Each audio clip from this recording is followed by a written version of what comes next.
বিসমিল্লাহির রহমানির রহিম। একটু এক সাইডে আসো সফিক। আর একটু সাইডে যান। দক্ষিণ গাজীচট এই বটতলা এলাকায় আজকে এই সাবেক প্রধানমন্ত্রী বিএনপি চেয়ারপারসন দেশনেত্রী বেগম খালেদা জিয়া দ্রুত রোগ মুক্তির জন্য আজকে এই দোয়া ও মিলাদ মাহফিলে সম্মানিত সভাপতি উপস্থিত আছেন এই ইউনিয়নের সাবেক চেয়ারম্যান আলহাজ মোহাম্মদ গফুর সহ বিএনপি ও তহঙ্গ সংগঠনের বিভিন্ন পর্যায়ের নেতৃবৃন্দ, উপস্থিত এলাকা মুরব্বিয়ান, শহীদ জিয়ার সৈনিকেরা এবং বাড়িতে বসে যারা আমার বক্তব্য শুনছেন, আসসালামু আলাইকুম। 2008 সালের নির্বাচন, যে নির্বাচন নিয়ে অনেক প্রশ্ন আছে, আপনাদের সাথে এরকমভাবে মত বিনিময়ের সুযোগ হয়েছিল। 2018 সালেও আমি জালাল ভাইয়ের বাসায় এসেছিলাম, কারণ তখনকার প্রেক্ষাপটগুলো একটু অন্যরকম ছিল। আমরা স্বাধীনভাবে নির্বাচন করতে পারছিলাম না। কোথাও করতে গেলে কখনো প্রশাসন, কখনো আওয়ামী লীগ ছাত্রলীগের লোকরা আমাদেরকে বাধা দিত, এমনভাবে ভয়ভীতি দেখাতো যে তাড়াতাড়ি না গেলে যে কোনো সময় আমাদের সমস্যা হতে পারে। আমরা অনেক সময় আমাদের সম্মানের কথা, এলাকার কথা, যে কাউকে অ্যারেস্ট করে নিয়ে গেলে কী অবস্থা হবে, আমরা অনেক জায়গায় গণসংযোগ ঠিক মতো করতে পারিনি। তো যাই হোক, সেই ঐতিহ্যবাহী এলাকায় 12ই ফেব্রুয়ারি নির্বাচনের জন্য মত বিনিময় করতে আপনাদের মাঝে উপস্থিত হয়েছি। সেজন্য কিছু কথা বলতে হচ্ছে। আমরা এমন একটা দল করি যে দল শহীদ রাষ্ট্রপতি জিয়াউর রহমান তৈরি করেছেন 1 সেপ্টেম্বর 1978 সালে। উনি কেন তৈরি করলেন? কারণ ওই সময় আওয়ামী লীগের অত্যাচার এমন পর্যায়ে গিয়েছিল যে প্রতিবাদ করার জন্য একটি সংগঠন, একটি দলের প্রয়োজন ছিল। যারা দাবি করে যে 71 সালে তাদের নেতার নেতৃত্বে যুদ্ধ হয়েছিল, তাদের নেতা তো স্বেচ্ছায় গ্রেপ্তার হয়ে চলেই গেলেন। তাদের নেতারা কি করেছে সেই সব কাহিনী আমরা সবই জানি। দেখেন, এমন অবস্থা ছিল, একজন মেজর জিয়াউর রহমান, তাকে ওই রিভোল বলে প্রতিবাদ করতে হয়েছিল এবং স্বাধীনতার নিজের ঘোষণা দিতে হয়েছিল। দেশের অবস্থা এমন ছিল, তারা কেউ কোথায় কেউ জানে না। যুদ্ধ করে সে বীর বিক্রম পুরস্কার পেয়েছে। 65 সালেও পাক ভারত যুদ্ধে অবদানের জন্য তাকে পুরস্কৃত করা হয়েছে। সে চৌকস অফিসার ছিল, তার সুনাম ছিল, দক্ষ ছিল এবং তার ভাগ্যে ছিল দেখেই দেশের পরিস্থিতি তাকে নিয়ে আসছে। তার উপর অনেক রকম দোষ দেওয়া হয়, সে ক্ষমতা নিয়েছে। ক্ষমতা সে নেন, ক্ষমতা নিয়েছে মোস্তাক, এটা আওয়ামী লীগ বলতে চায় না। আজকে দেখেন সে কীরকম পরিশ্রম করেছে। এমন একটি দল পড়ে গেল হাঁটি হাঁটি পা পা করে। এখন বাংলাদেশের সর্ববৃহৎ দল, যে দল বারবার 77 সালে উনি উসমানীর সাথে সরাসরি ভোট, যেটা রাষ্ট্রপতি শাসিত সরকার ছিল, বিজয়ী হয়েছে। 79 সালে সংসদ নির্বাচন হয়েছিল, যে নির্বাচনে আমার বাবা এই এলাকা থেকে, কাশিমপুর কোনাবাড়ি তখন এই এলাকার সাথে ছিল, আরও এই সব সাভার উপজেলা টোটালটাই ছিল, 260টি আসন পেয়েছিল বিএনপি। তারপরে কাহিনী তো আপনার, এবং 30 মে 81 সালে শহীদ রাষ্ট্রপতি জিয়াউর রহমান শহীদ হওয়ার পরে জাস্টিস সাত্তার ছিলেন ভাইস চেয়ারম্যান। সে কিন্তু পরবর্তীতে সেপ্টেম্বরের কয় তারিখে আমার মনে নাই, 27 নাই, সে কিন্তু রাষ্ট্রপতি হয় ভোটে এবং 24শে মার্চ পর্যন্ত এরশাদ ক্ষমতা না পর্যন্ত ছিল। 91-এ খালেদা জিয়ার নেতৃত্বে 2001 সালে 193টি আসন দিয়ে বিএনপি ক্ষমতায় ছিল। তার মানে এই দলটা বিভিন্ন নির্বাচনে জনগণ বারবার রাষ্ট্র ক্ষমতায় এনেছে। আজকে দেখেন আমাদের নেত্রী, আজকে আমাদের হ্যাবিটের সাথে আমরা যা অর্জন করেছি আমাদের নেত্রীর কাছ থেকে অর্জন করো কি। ওনার ব্যক্তিত্ব দেখেন, উনি একটি ব্যাপার কথা তার জীবন দশায় বলেছেন, আমরা জানি না, কাউকে কটাক্ষ করিয়া, কাউকে মানে খুচা দিয়া, অবজ্ঞা করিয়া কোনো গুরুত্বপূর্ণ ব্যক্তি সংগঠনকে নিয়ে একটি বাজে কথা জীবনে বলেনি। এবং শুধু তাই না, তাকে মিথ্যা মামলায় 5 বছর প্লাস 5 বছর 10 বছর দেওয়ার পরে, এবং যে জেলে আমরা এখানে যারা আছি সবাই কম বেশি গিয়েছি, আমাকেও 3বার জেলে যেতে হয়েছে, আমাকে এর নামে এখনও 53টি মামলা, সেই জেলে থেকে 2 বছর থাকতে হয়েছে। আজকে যে উনি গুরুতর অসুস্থ, এর জন্য এই সরকারি দাঁড়িয়ে তাকে মানসিক এমন চাপে রাখা হয়েছে, এবং আরও কি করেছে আমরা আসলে একজাক্টলি অনেক কিছু জানিও না। তো এই অবস্থায় সে এই সরকারের পতন হওয়ার পরও এই সরকার সম্বন্ধে, শেখ হাসিনা সম্বন্ধে একটু শব্দ সে করে নাই। ভাবখানা যে আমার এদের বিরুদ্ধে কোনো অভিযোগ নাই, আল্লাহ সব দেখেছে, উনি যা বিচার করে করুক, আমি এটা নিয়ে কোনো শব্দ বলবো না, আমার বলার কিছু নাই। এরকম মহানুভবতা এবং এরকম ব্যক্তিত্ব বাংলাদেশে কাউকে আমার চোখে পড়ে না। আজকে দেখেন আমাদের প্রিয় দলের ভারপ্রাপ্ত তারেক রহমান, এই 17 বছর 2007 সালের শেষের দিকে তাকে এই দেশ থেকে চলে যেতে হলো। যাওয়ার পরও তারা 111-এর সময়, সেই কাহিনী আপনি অনেকে জানেন, 2 হাত 2 পা উপরে ঝুলিয়ে নিচে ফেলে দেওয়া হয়েছে যেন সে মারা যায়, কিংবা পিঠে এমন ব্যথা পায় সে যেন পঙ্গু হয়ে যায়। আজকে আল্লাহ ওসিলায় উনি সুস্থ আছেন, এবং ইনশাআল্লাহ 25 তারিখে সকালে উনি দেশে প্রত্যাবর্তন করছেন। শেখ হাসিনার চেষ্টা কিন্তু কম করে নাই। সে কত লোককে গুম করলো, হত্যা করলো, মামলা দিল, রিমান্ড দিল, জেলে রাখলো, অনেককে অনেক প্রলোভন দিল দল থেকে চলে যাওয়ার জন্য। বিএনপি কোনো নেতাকর্মী, বড় মধ্যম ছোট, কেউ এই দল থেকে গেল না। কেন গেল না? কারণ আমাদের নেতা সার্বক্ষণে, আমি জেলার দায়িত্বে ছিলাম 16 থেকে 22 পর্যন্ত 6 বছর, আমাদের সাথে সার্বক্ষণ যোগাযোগ ছিল। যখন যে কাজ করতে নির্দেশ আছে আমরা সেগুলো পালন করেছি। তার দিকে তাকিয়ে আমরা কিন্তু অন্য কিছু চিন্তা আমাদের কোনো নেতাকর্মী করার প্রয়োজন মনে করলো না। এবং দেখেন যে কি অমানসিক কষ্টটা করে আসছে, দলটা এই পর্যায়ে রাখছে, জনগণ ভাবছে যে সুষ্ঠু নির্বাচন হলে, যদি সত্যি সত্যি নির্বাচন হয় এবং সুষ্ঠু নির্বাচন হয়, বিএনপি আবারও হয়তো রাষ্ট্র ক্ষমতায় আসবে। এবং এই ক্যারিশমা কিন্তু তারেক রহমানের, যিনি দলটাকে অটুট রেখেছে, এই দল ভাগ করার অনেক চেষ্টা শেখ হাসিনা করেছে, কিন্তু কোনো লাভ হয় নাই। আজকে দেখেন এই চড়াই হত্যায় আওয়ামী লীগ ওই 75 সালের ঘটনার পরও ভারতে গিয়ে পলায় গেছে। আমি বুঝি না, কিছু হলে তারা ওইখানে গিয়ে পলায় কেন? 71 সালে তারা যুদ্ধ না করে ওইখানে ছিল, 75 সালে ওইখানে ছিল, এবং আপনি দেখেন এই যে 24-এ ওইখানে তারা ওইখানে গেছে। কোনো ঝামেলা হইলে তারা কি মনে করে ওই দেশে পলায় থাকে, এই রহস্য আমি বুঝি না। এবং তারা এমন কিছু করলো যে দল স্বাধীনতা যুদ্ধে নেতৃত্ব দিয়েছে বলে দাবি করে, অথচ বিএনপি একটি অনেক মুক্তিযোদ্ধার দল এবং গুরুত্বপূর্ণ অনেক আর্মি অফিসার ছিল, জীবন বাজি রেখে কাজ করলো, আহমেদ, হান্নান শাহ, এদের মতো অফিসাররা কিন্তু কোনোদিন বিএনপিকে রাজাকার বলতে সে পছন্দ করে, কিন্তু কোনো লাভ হয় নাই। মানুষ কিন্তু জানে যে মুক্তিযুদ্ধের জন্য এই বিএনপি অবদান কতটুকু, এবং আওয়ামী লীগ আসলে কী করেছে। তারা ক্রেডিট নেওয়ার চেষ্টা করেছে, জোর করে অনেক কিছু চেতনার কথা বলে। মুক্তিযুদ্ধ চেতনা মানে এখানে কেউ ভোট দিতে পারবে না, মুক্তিযুদ্ধের চেতনা মানে আমি যাকে ইচ্ছে তাকে ধরে নিব, মুক্তিযুদ্ধের চেতনা মানে আমি বিএনপি লোককে মামলা দিব, মুক্তিযুদ্ধের চেতনা মানে গুম, হত্যা, ছিনতাই আর জমি দখল, বাড়ি দখল। এই মুক্তিযুদ্ধের চেতনার নামে যে স্লোগান এত বছর দিছে, এখন তার স্লোগানের কোনো প্রয়োজন নাই। আজকে আমি ধন্যবাদ জানাই, কৃতজ্ঞতা প্রকাশ করি সেই সব ছাত্র শ্রমিক জনতাকে, যাদের জীবনের বিনিময়ে, রক্তের বিনিময়ে আজকে দেশকে নতুন করে আমরা খুঁজে পেলাম, নতুনভাবে বাক স্বাধীনতা ফিরে পেলেন। আজকে নির্বাচন হচ্ছে, আমরা মাঠে ময়দানে কথা বলতে পারছি।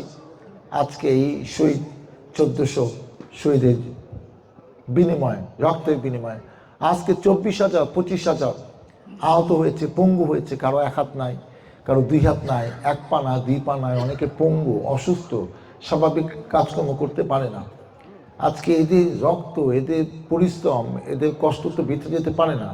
অতএব একটি নির্বাচিত সরকার আসতে আমি মনে করি যে আইন শৃঙ্খলা নিয়ে আমরা আমি একটা জিনিস বুঝি না, যে 96-এ আমি ইলেকশন করে আপনাদের ভোটে এমপি হয়েছি, 2001-এ আবারও আপনাদের ভোটে এমপি হয়েছি, দিস ইজ আমার 5ম বারের নির্বাচন। এবং দেখেন এই যে শরীফ উসমান হাদিকে নিয়ে যে ঘটনা, কেন তার অপরাধ কি? সে স্পষ্ট কথা বলে এবং যখন যেটা বলা সে সাহস নিয়ে সেই কথাই বলছে। এখন আওয়ামী লীগ কি মনে করবে যে ওর মুখ বন্ধ করে দিলে আওয়ামী লীগ যে সব অপকৃত সব ঢাকা পড়ে গেল? এটা আমরা কোন দেশে বাস করি? সে একজন ক্যান্ডিডেট, তাকে মেরে তাকে হত্যা করে সে পাশের দেশে গিয়ে আশ্রয় নিল, মানেটা কি? আমাদের তো আগের নির্বাচনগুলো তো জীবনের নিরাপত্তা নিয়ে ভাবতে হয়নি, এখন কেন ভাবতে হবে? এটা কোনো সভ্য দেশে হয়? একটা ক্যান্ডিডেট সে ক্যাম্পিং করছে, তার জীবনে নিরাপত্তা নাই, এটা সরকারকে ইচ্ছা করলে প্রত্যেক প্রার্থীকে নিরাপত্তা দিতে পারবে? আমরা কোন দেশে? তাহলে এই দেশের জন্য এরা জীবন দিল। 71 সালে 30 লক্ষ লোক শহীদ হলো, 2 লক্ষ মা বোন নির্যাতিত হলো, আবারও এরা 1400 গেল। তাহলে এই দেশ কবে ভালো হবে? আমি বুঝি না। খালি ভোট দিয়ে তো সরকার বানালে তো হবে না। এই দেশটাকে নতুন করে যদি চিন্তা ভাবনা না হয় এবং এমন কিছু আইন করা দরকার যে এমন দৃষ্টান্তমূলক শাস্তি হবে, ওর না ও সমস্ত কিছু বাজেয়াপ্ত করে এমন পরিস্থিতি তৈরি করতে হবে কেউ যেন কোনো ক্রাইম করে কোনো পার না পায়। এইটা এমন ব্যবস্থা দেশে চাই আমরা, যাতে ভয় পায়। কেন সৌদি আরবে যখন একজনকে গর্দান নেয় তারা তো এটা ভয় পায়, গর্দান কম নেই, কিন্তু সেখানে তো আইন শৃঙ্খলা তো এত পুলিশ টুলিশ তো আমরা দেখি না, আইন শৃঙ্খলা তো সবই সুন্দর আছে। তো আমাদের সেরকম চাই, এই দেশ বারবার স্বাধীন হবে আর জীবন দিবে, কিন্তু মানুষ শান্তিতে থাকতে পারবে না, এইটা আর বেশি দিন চলতে পারে না। একটা দল মানুষকে বুঝায়, কি বুঝায় জানেন? বুঝায় যে আগে তো আপনারা বিএনপিকে ভোট দিচ্ছেন, আবার তো আওয়ামী লীগে ভোট দিচ্ছেন ধানের শীষে নৌকায়, এইবার আমাদের দাঁড়িপাল্লায় ভোটটা দিয়ে। তো তাদের জন্য আমার প্রশ্ন যে ঠিক আছে, আপনার যখন একটা অ্যাপেন্ডিসাইটিস হইল, এখন অপারেশন করতে হবে, আপনার কম বেশি টাকা আছে, আপনার একটা ভালো হাসপাতালে যাবেন, প্রাইভেট কিংবা একটা ভালো ক্লিনিকে যাবেন, সেখানে কোন ডাক্তার আপনার অপারেশন করবে?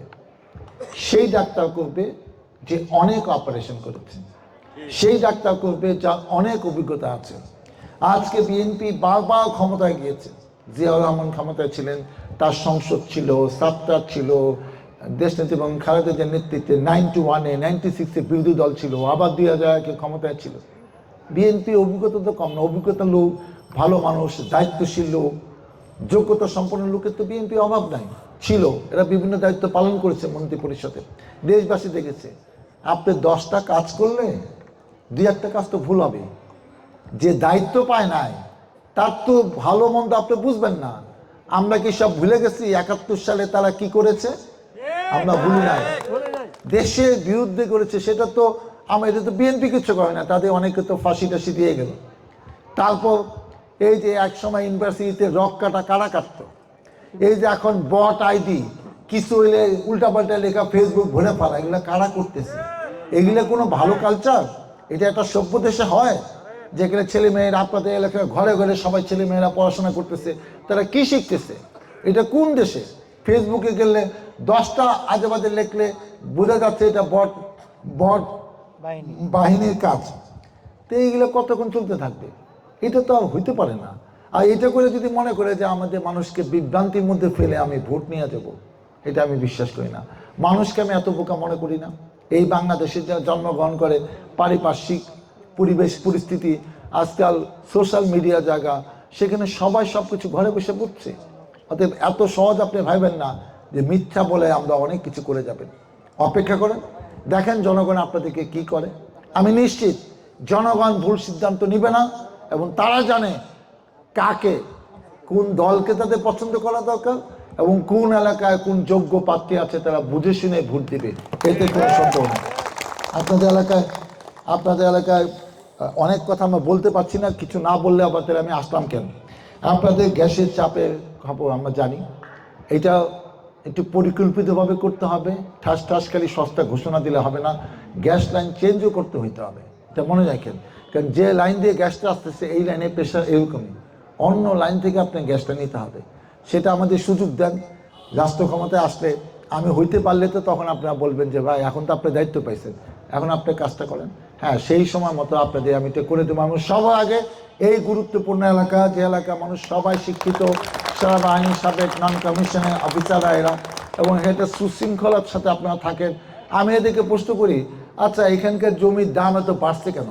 রাস্তাগুলো একটু বড় হলে ভালো হইতো, এত ঘন বসতি কেন এখানে? এবং সবাই আপনাদের এই আর্মি থেকে রিটায়ার করে এইখানে এসে জমি কিনে কিনা, সেই রহস্য আমি জানি না। সবাই বলে যে ভাই এখানে আর্মির থেকে সুযোগ সুবিধা, এটা কাছাকাছি, তো এখান থেকে হাইটা যেতে, রিক্সা যেতে কাছে হয়, স্কুলগুলো সব কাছাকাছি। ঠিক আছে, করেন। গ্যাসেরটা আমরা দায়িত্ব নিলাম, সময় মতো আমরা করে দিব। আমি আরেকটা জিনিস বুঝি না, এখানে আপনাদের মতো যারা পরিবাররা আছে, এখানে বাইরের লোক এসা এই মাদক নিয়ে তারা বড় কিছু করে আমি জানি না। আপনাদের পরিচিত জনরাই তো করে। এখানে কিন্তু পুলিশ আইসা যা ইচ্ছা তাই করতে একটু ভয়ও পাবে, কারণ এখানে সেনাবাহিনী অনেক নিয়ন্ত্রণ আছে। এখন আপনারা নিজেরা যদি একটা আইন শৃঙ্খলা করে লোকাল আমাদের লোক ইনভলভ থাকবে, এটা তো নিয়ন্ত্রণ করা সম্ভব না। হইলে এখন আমি কিছু বলতে চাচ্ছি না, আপনারা আমাকে দায়িত্ব দিবেন, আমরা এবং আপনারা আর্মির কাছ থেকে আমরা অনুমতি নিয়ে নেব। আমরা ইলেকশনের পরে কিন্তু এখানে মাদক ব্যবসা, একটাও মাদক ব্যবসা কেউ করতে পারবে না, সেটা আমি কিন্তু দায়িত্ব দেব। আর যেসব রাস্তাঘাট, যে রাস্তাটা চাপা হয়ে গেছে, এই রাস্তা বড় করা কিন্তু এত সোজা না, কেন বড় বড় বিল্ডিং হয়ে গেছে, আপনি ইচ্ছা করলে বিল্ডিং টিল্ডিং ভাঙ্গা করতে পারবেন না। কিন্তু যে রাস্তা পাকা হয় নাই, পাশে ছোটো থাকুক বড় থাক, সেগুলো আমরা পাকা করতে পারবো। এবং এই মধ্যে বেশিরভাগ রাস্তায় কিন্তু আপনাদের এগুলা পাকা হচ্ছে, কিন্তু রাস্তা হাঁটার মতো অবস্থা। কিন্তু রাস্তা বড় করা কিন্তু এত সোজা না। আর বড় করতে হলে আপনাদের উদ্যোগ নিতে হবে, সমস্ত কিছু আলাপ আলোচনা করে সবাই, যেগুলো ভাঙা সম্ভব। কিন্তু এই 4 তলা বিল্ডিংয়ে এই 5 দিয়া রাস্তা ভাঙা, এটা তো সম্ভব না। তা আমি চাই আপনাদের সমস্যা এগুলো খুব বড় না, এটা আপনাদের একটা যৌক্তিক সমস্যা। এখানে আপনারা সবাই এডুকেটেড ফ্যামিলি, আমি মনে করি আপনাদের সন্তানরা ভালো প্রতিষ্ঠান, এখানে 3-4টা আর্মি বেস স্কুল কলেজ আছে, সেখানে পড়াশোনা করে, অনেকে ঢাকায় পড়াশোনা করে। একটি শিক্ষিত সফিস্টিকেটেড এলাকা। এই এলাকার জন্য আমার দলীয় নেতাকর্মীদের উদ্দেশ্যে আমার কিছু পরামর্শ আছে। এই এলাকা যেমন ডিএইচএস একটা এলাকা, ক্যান্টনমেন্ট, আরও কিছু সফিস্টিকেটেড ঢাকা এলাকা আছে, সেরকম এলাকার মতো এখানে কিন্তু দলীয় প্রভাবপত্তি দিয়ে আমার নেতাকর্মীদের জন্য অত প্রভাব বিস্তার চেষ্টা না করে। আসলে এখানে মিছিল করতে হবে, এখান থেকে চাপ দিয়ে মিছিল নিয়ে যাবেন।